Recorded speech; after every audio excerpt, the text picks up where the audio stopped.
அன்பு நண்பர்களே, அனைவருக்கும் அன்னை சமையல் உமாவின் அன்பான வணக்கங்கள். இன்னைக்கு அன்னை சமையலில் நம்ம பார்க்க போகிறது ப்ரான் கிரேவிங்க. வாங்க எப்படி செய்கிறதுன்னு பார்க்கலாம். கடாயில் தேவையான அளவு எண்ணெய், முதல்ல 2 பட்டை, 1 டீஸ்பூன் சோம்பு, அடுத்தது கொஞ்சம் கருவேப்பிலை சேர்த்துக்கலாம்.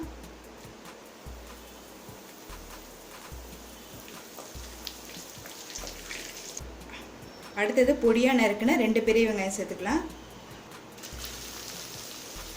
ஒரு 10 சின்ன வெங்காயத்தை இது மாதிரி இடித்து போட்டுக்கோங்க. சின்ன வெங்காயத்தை இது மாதிரி இடித்து போட்டிங்கன்னா ப்ரான் கிரேவி டேஸ்ட் ரொம்ப நல்லாயிருக்கும்.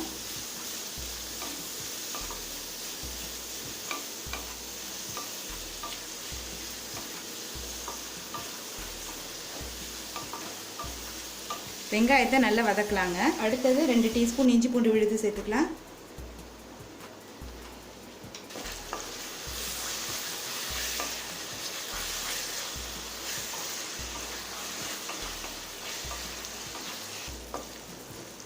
இப்போ வெங்காயம் நல்லா வதங்கிடுச்சுங்க. அடுத்தது ஒரு தக்காளி சேர்த்துக்கலாம்.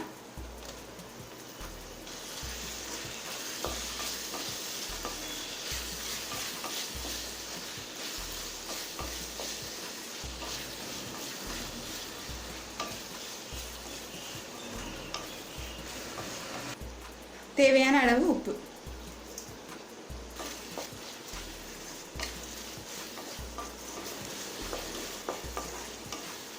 இப்போ தக்காளியும் நல்லா வதங்கிடுச்சுங்க.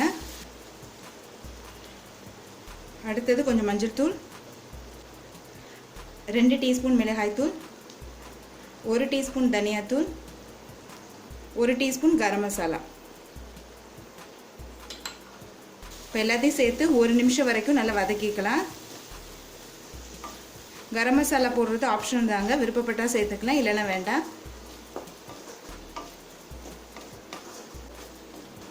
இப்போ 1 நிமிஷம் வரைக்கும் நல்லா வதக்கியாச்சு.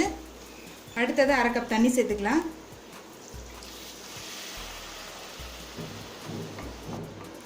தண்ணி சேர்த்துட்டு ஒரு 5 நிமிஷம் ஸ்லோலே வச்சிடலாங்க. இப்போ 5 நிமிஷம் ஆகிடுச்சுங்க. நம்ம ஊற்றிருக்க எண்ணெயும் மேலே வந்துருச்சு. அடுத்தது ப்ரானை சேர்த்துக்கலாம். நான் 1/2 கிலோ ப்ரான் எடுத்திருக்கேன்.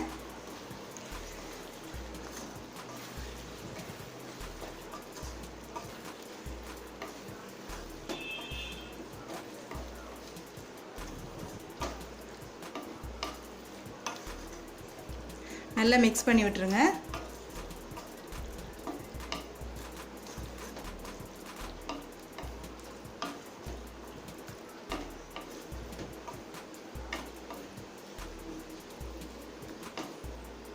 இப்போ மூடி போட்டு 10 நிமிஷம் ஸ்லோலே வச்சிடலாங்க. 10 நிமிஷம் கழிச்சு பார்த்தீங்கன்னா ப்ரான் நல்லா சின்னதாக ஆகிடுச்சு.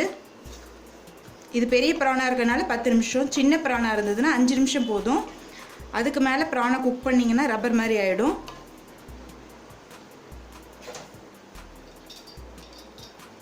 இப்போ இறக்க போகிறதுக்கு முன்னாடி 1/2 டீஸ்பூன் மிளகுத்தூள் சேர்க்கலாம்.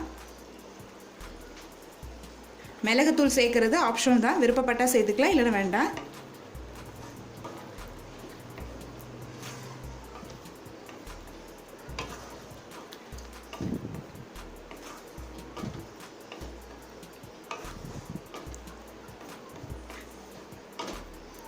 மிளகுத்தூள் சேர்த்துட்டு 1 நிமிஷம் ஸ்லோலே வச்சுருங்க, போதும். அடுத்தது கொத்தமல்லி சேர்த்துக்கலாங்க.